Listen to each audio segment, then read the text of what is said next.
ఇక పాపం ఈ వివేక్కు ఎవడు సలహా ఇస్తాడో ఏమో నాకు అర్థం కాదు. కానీ వివేక్ గారు, మంత్రి వివేక్ గారు, బాల్కా సుమన్ను ఎవడు అరెస్ట్ చేయమని సలహా ఇచ్చింది నీకు?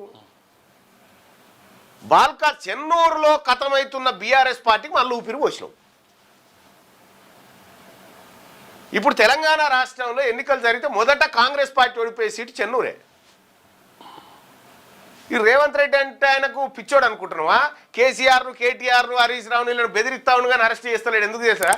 అరెస్టు ఎవడైతే చేస్తాడో వాని పని కథమవుతుంది. జైలుకు పోయినోడు లీడర్ అవుతాడు, జైలుకు పంపినోడు కాదు.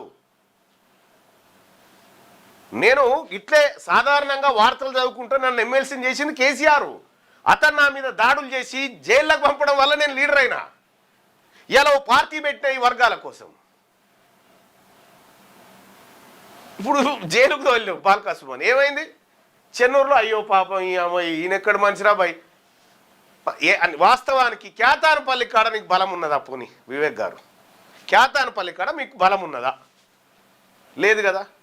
మీ హుందాగా మీ నాన్న తరహా రాజకీయాన్ని ప్రోత్సహించాలంటే హుందాగా వాళ్ళు గెలిచినప్పుడు వాళ్ళు గెలిచిన వాళ్ళకి శుభాకాంక్షలు అని చెప్తే మీ ఇమేజ్ ఇంకా పెరిగేది.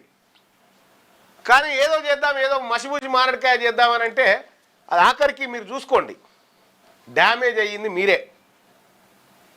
మరి మీకు ఎవడు సలహా ఇచ్చిండో తెలియదు కానీ ఈ రాష్ట్రంలో ఎక్కడ కూడా గిట్లా అరెస్ట్ చేయలే, నువ్వే డ్యామేజ్ అయినావు. అది మరి నీకు ఎవడు సలహా ఇచ్చిండో తెలియదు కానీ ఎవడో నీ పతనం కోరుకుంటా ఉన్నాడు పక్క పండి, జాగ్రత్త. ఇక ఇది రెండో అంశం. ఇంకా మూడో అంశం వచ్చేసి చాలా రోజుల నుంచి ఎంపీటీసీ ఎన్నికలు, జెడ్పీటీసీ ఎన్నికలు పెడతారా, జిహెచ్ఎంసీ పెడతారా? మహేష్ కుమార్ గౌడ్ అంటా ఉన్నాడు 80% జిహెచ్ఎంసీలు మాయే.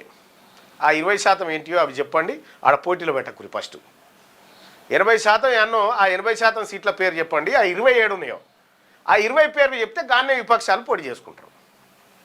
ఒకటి. ఇంకా ఎంపీటీసీ, జెడ్పీటీసీ ఎన్నికల్లో పోటీ చేస్తాం.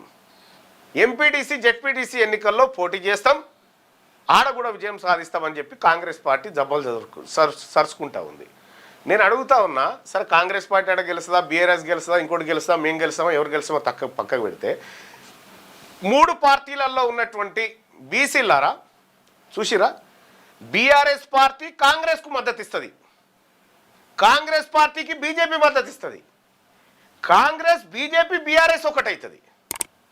వాళ్ళు అధికారాన్ని పంచుకునే కాడ ఈ అగ్రకుల దోపిడీ కులాలు ఎట్లా ఆలోచిస్తా ఉన్నాయి, కింద ఈడ కూర్చొని నేను కాంగ్రెస్ వాళ్ళకు మద్దతు ఇచ్చేదే లేదని ఈయన చెప్తా ఉంటాడు. నీ మద్దతు ఏమని కావాలయ్యా? మీద వీళ్ళే అల్లుకొని ఎవరికి వాడు పంచుకొని తింటా ఉన్నారు కదా. బీఆర్ఎస్ మద్దతుతోని కాంగ్రెస్ ఎన్ని మున్సిపాలిటీ దక్కించుకోలే, బీజేపీ మద్దతుతోటి బీఆర్ఎస్ ఎక్కడ దక్కించుకోలే. రఘునందన్ రావు గారు పోయి బీఆర్ఎస్ పార్టీ కోటేషన్, ఎందుకంటే ముదిరాజు నేను ఎట్టి పరిస్థితిలో చైర్మన్ కానీ అని చెప్పి వెలమైన పోయి రెడ్డిలతో కలిసి ఓటేసిండు.